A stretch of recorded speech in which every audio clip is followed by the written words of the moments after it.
Welcome to the Six Hats podcast, where I, Dr. Shami, a lifestyle and nutritional medicine family doctor, will talk about how women strive to find balance each day by juggling their six roles, being a woman, mother, daughter, partner, business owner, and professional.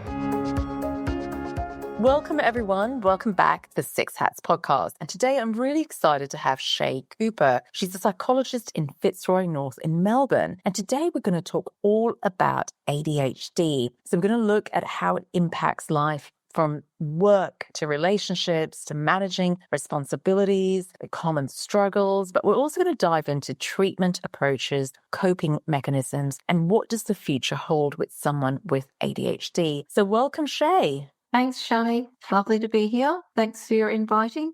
Excellent. So Shey, let's just get into it. I know it's hard for patients to say, well, what is ADHD? Because we've heard about it and it's so common. It's all over social media, but I think this is a great place to start. What exactly is ADHD? Okay, so ADHD mainly impacts individuals within their executive functioning. There's 7 executive functions that we have, and ADHD can interfere with all of those. And so just a little bit of background from preschool age, our executive functions are controlled by external events, external people. And as we age into our 20s or 30s, it's more controlled by our private or internal cognitions. So in preschool, controlled by our parents, teachers, and other people. And then we get older and we're governed by our own self-regulation. And less influence for others. So that's when our executive function come to play. And they consist of, I'll just briefly outline some of them, or all of them. It includes inhibitory control. And for ADHDers, inhibitory control difficulties can manifest as difficulty staying on task, interrupting others, or acting without considering consequences, so being impulsive.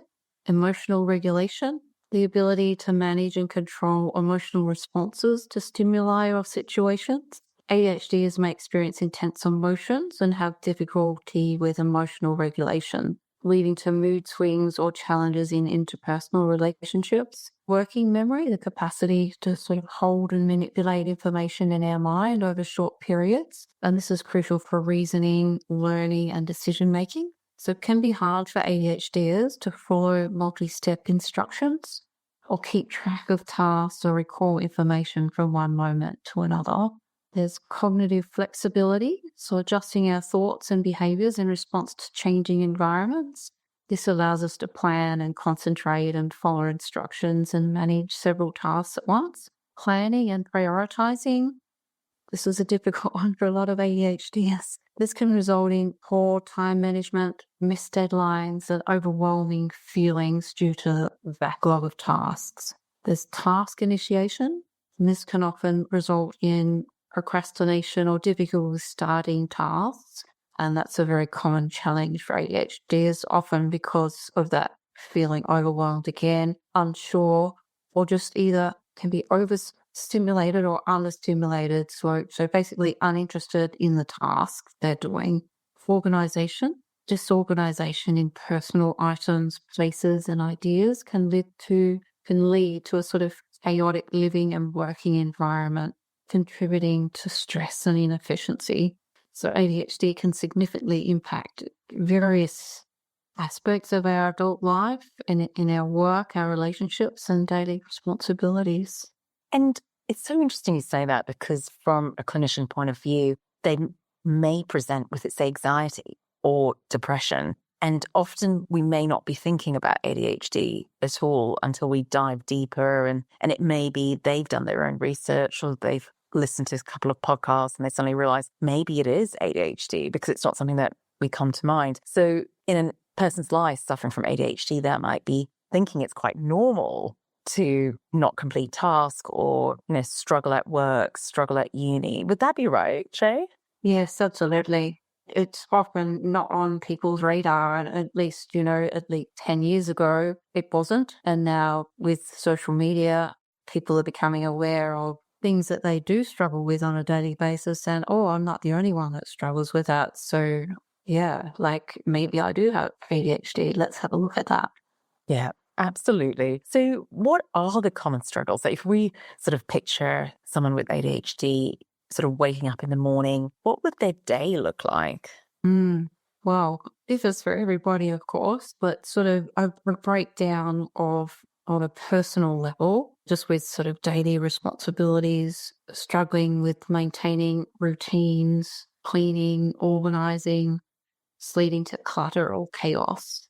Also, struggles with past and future consequences. So, well, maybe I might just lay in bed a little bit longer. I'll just scroll on my phone for a bit. And then there's some time blindness issues and running chronically late for things, not kind of managing time as well as I could. So, yeah, time management, difficulty with focus, impulsivity in decision making. Many people, have difficulty staying engaged in their employment, so they can lead to frequent career changes or just dissatisfaction at work, just becoming bored, deep trouble in relationships, communication challenges, difficulty listening or interrupting frequently, can cause misunderstandings. And a big one, really, that's not in the DSM for the diagnostic criteria is emotional regulation.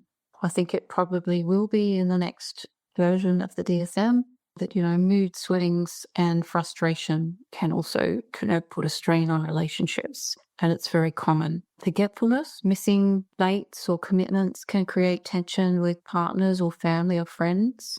Impulsivity, so saying things or doing things without thinking, can often lead to conflict.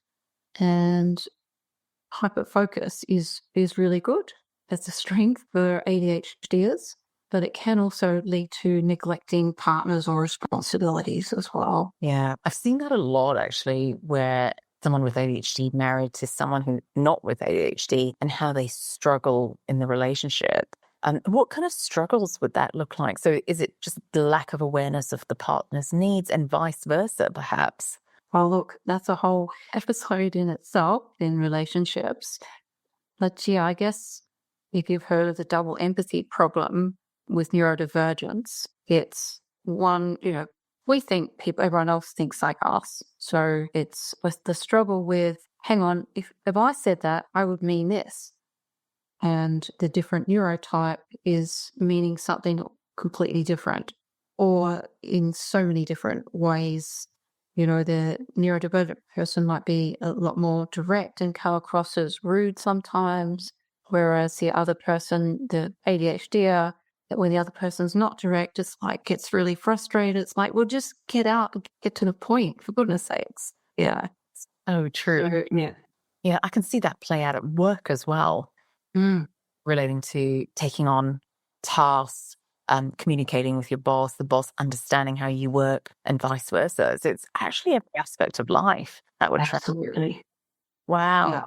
And so when someone comes to you, what kind of treatment approaches do you use with someone with ADHD? Yes. So, I mean, there's a lot of different treatment approaches. And so often, if people are still sort of exploring whether they do have ADHD, we'll go into looking at a background history and move on to talking about options of what where to next from there and whether medication was an option that they wanted to look at.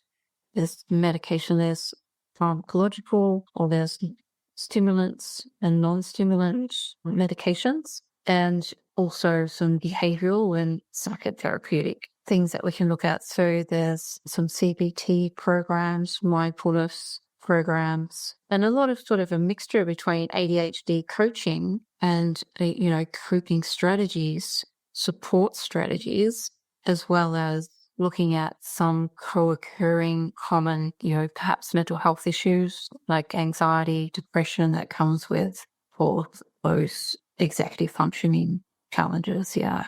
I would love to sort of share with our audience some great coping strategies. So if someone is suffering from ADHD or knows someone with ADHD, I would love for you to share some great tips in terms of the coaching. Yes, for sure. Yes, I'll start off with perhaps some general ones. And then given this is a Six Hats podcast, I thought we might also talk about, what that might mean for busy women in their life. So basically, with issues with understimulation and overstimulation, it's hard to find a balance with ADHD. But with all of those executive function issues, using, for time management, for example, some strategies might be external reminders, so setting phone alarms, using sticky notes, so some visuals all around. Using whiteboards is a really handy one that a lot of people find helpful. And then there's all these other apps now. So as well as the medications and the therapies, there's also a lot of digital assistance now. So and there's new ones coming out all the time. So things like to-do lists and, just like putting everything into your Google Calendar with alarms, things like that. Creating routines, morning and evening routines is helpful. Structuring your day and reducing decision fatigue as much as possible, because that is a big one, particularly for really busy people, which a lot of ADHD these are, they take on a lot. Yeah, so just taking out and that can look like, for example, buying all the same coloured underwear. So you don't think, what colour underwear am I going to wear today? So true, isn't it? Because the decisions we make in a day is ginormous in today's world. It is, yeah. It's all made up of decisions. And if we can reduce that just a little bit, if you think of all the computer tabs open in your brain at any one time, and if we could reduce any of it, then doing whatever we can to do that would be helpful. So that might include breaking tasks into small steps. Because if you think, oh, I have to do my tags or something, you would say, okay, well, I will gather all the things in one spot today. By the end of the week, so breaking it down to tomorrow, I will make a spreadsheet or whatever it is. So just breaking things in, and then even to smaller tasks as well, just to avoid the overwhelm and chunking things together, perhaps. So I like this one. I use this one myself, using a 2-minute rule. So if something takes less than 2 minutes, just do it immediately. Love it. If an email comes in, and you're there at your computer and it's going to take less than 2 minutes, just do it. Then you close that computer tab in your brain. So true. Yeah. Taking something from one room to the other, trying to not retrace your steps and trying to be as efficient as possible. So I'm going into the kitchen, so there's a cup there and this here, so I'll take that on the way. Decluttering in small sessions. So instead of cleaning an entire room, just tackle small areas or one drawer at a time. And a lot of ADHDers have doom piles everywhere. So, having a doom pile drawer or a doom pile basket and only sticking to that. So once that pile is full, then going through that. And so you can't have another doom pile till you have to clear out that one. What's a doom pile, Sherry? The doom pile is just a collection of things that you'll get around to later. Oh, cool. I like that. So it can be paperwork, it can be bills and things, and I'm going to have a look at that later, or that needs to go in the other room when I get time. So it's just a pile of stuff we haven't done yet. Amazing. So you almost like organize that. So you go, right, that's the pile, put everything into that pile. So you don't forget. Is that the basis of it? And it's like it's got it all in one place. And instead of creating another doom pile, because once out of sight, out of mind with ADHD is a big thing. There's so many things, but setting up visual cues. So, keys, wallet, phone, designated slots or color coding.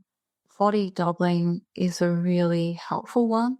So body doubling is being in the same room or telehealth with somebody.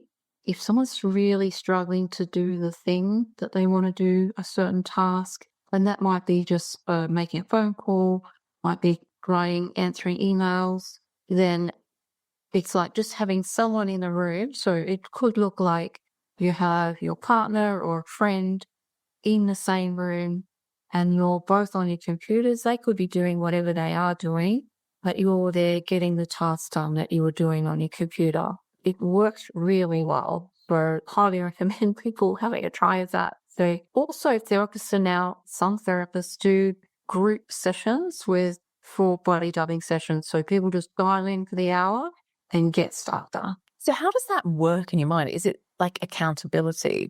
Absolutely. Yeah. And that powerful accountability. Because it's external accountability. So getting back to when we were in children, we're doing things and we're not self-regulating. When we have to regulate ourselves, it's very difficult. So to have that accountability to somebody else, it's like at work. Usually ADHD is at work when there's deadlines, when there's consequences, and accountability, you can get stuff done. But at home, in your personal life, doing your personal admin and things like that, it's really difficult to do. So dial into a therapist, have a body doubling, or organise a friend for either a phone call or a telehealth, and you both do your stuff at the same time. Doesn't have to be the same things. Yeah. Amazing. Oh my God, some amazing tips there. I think when I think about it, I think everyone could almost benefit from those tips I think. getting things done, avoiding overwhelm. That's pretty amazing. Mm. No, awesome. Other things that are difficult are or some things like blocking out times on the calendar. There's different priority things because often ADHDs have trouble with prioritizing what they should be doing first. So there's things to do there, which is long and varied. So I won't get into that now. But maybe wear some noise cancelling headphones just for noise management and to stop distractions. And offloading tasks that wherever you can, delegate. Wow, that's so true. I feel like especially many women having multiple roles, saying yes to a lot of things. And that list is just really long. And yeah, learning to delegate. I really agree with that. But Shey, I would love to know from your personal experience, what do you use? What are your top 3 strategies that you use to help stay organized and help stay, body doubling is a big one. I use the whiteboard regularly. Yeah. And what is the whiteboard? Why is the whiteboard? It's a visual. You just have to remember to look at it. It's true. And it's like, many ADHDs write lots of lists, but then they don't look at the lists. So you need something some people have on top of their computer. When it's open, computer's open, there's a to-do list in the corner that stays there. Yeah, so just using things like that. Fantastic. And tell me more about emotional regulation. Is that when you need to work with a good therapist? Yeah, so working out, so trying not to go into too much depth of, is that we've always got like a split second before we act. And so in that moment is, we've got choices. And so, recognizing what's happening for us, naming the emotion. I'm really angry right now. Just some acceptance and commitment therapy kind of approach. There's a lot of different angles for emotional regulation.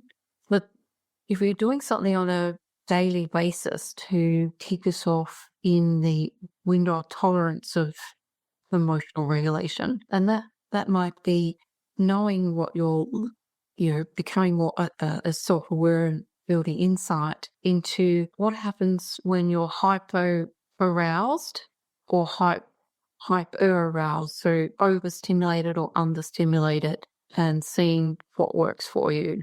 Everyone's individual. That's so true. So true. Now, before we leave you today, and it's been so informative, I've got so many ideas already to help my patients. But before we leave you, any recent research or developments in ADHD treatment and coaching that you're excited about and how it can improve a patient's experience? I guess the latest in the last few decades, ADHD wasn't even recognized in females. It was thought to be a young male disorder.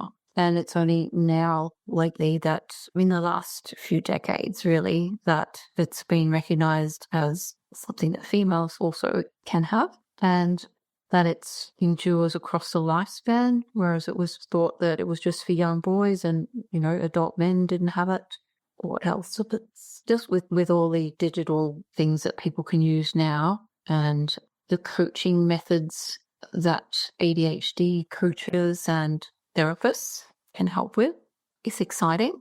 And also the thing we've learned as well is that ADHD can be an internalized experience. It's not the hyperactive young boy that we see, which is why a lot of females do get missed and not diagnosed or misdiagnosed. And unfortunately, the way over the last few decades, we've come a long way in the literature and understanding of ADHD. However, the diagnostic criteria has not changed at all over the years to reflect this. So it's still, our diagnostic criteria is still based on the young males. So that's hopefully changing soon. Amazing. Amazing. Yeah. I just had a couple of things to mention, like I could mention just to talk to you now, spoon theory, which is kind of mental and physical units of energy. Or I could just talk to those coping strategies for females, like busy females. Which one would you like to? Let's go for coping strategies for females. Okay, some ADHD coping strategies tailored for very busy women, juggling all of the 6 hats that you talk about. So in personal life, it's, some things are you can stack your habits together. So attaching tasks to existing routines. For example, like taking vitamins while making coffee or stretching while you're brushing your teeth. So just stacking or chunking things together. Using a capsule wardrobe. So I like this one and I do this one myself.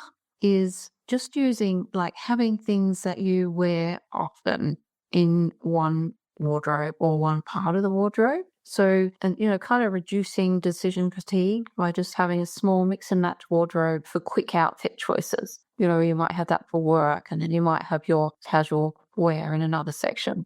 Batching household chores together when you're feeling overwhelmed. So laundry on Sundays, meal prep on Mondays. Now, this is one I use all the time, and that's like having a launching pad by your door. So that's things that when you're coming in the door and you need to go use when you're going out of the door. So keys, things so when you're getting ready over the next little while before you leave again, everything goes into the launching pad near the door. There's some people have made whole, wardrobes and door things with all little compartments and, the kids put their stuff there, parents put their stuff there, and it's all organized really well. The body doubling for productivity, outsourcing groceries and hired help, etc. Scheduling me time, so planning in self-care activities and being kind to yourself. ADHD can make life chaotic, but, perfection isn't the goal. Progress is. So just small steps. And I must say that for treatment as well, exercise is very, very good. I'm so glad you mentioned that. So glad. Yeah. Nutrition. Exercise, nutrition. And, at another time, I might talk to you more about the co-occurring instances with ADHD and chronic health issues like hypermobility, mast cell activation syndrome, fibromyalgia, all different kinds of chronic health issues. So true. Definitely that we will have to bring you back for that. But that's been amazing, Shey. Thank you so much for your time today. And before we leave you, where can people find you? Yeah, so I'm in Fitzroy in Melbourne, and you can find me on www.Shey Cooper Psychology. Fantastic. And I will link that in the show notes as well. So thank you, Shey. Thank you, Shami. Thank you for inviting me on. That was lots of fun. Remember that this is general advice only. Please see your healthcare professional for more information. So what's your take-home message today? Remember, it's all about progress and not perfection. And are you suffering from stress? Visit the Usawa Learning Hub on usawa.com.au for more resources on how to de-stress, re-energize, and reclaim your health. Enjoy the journey.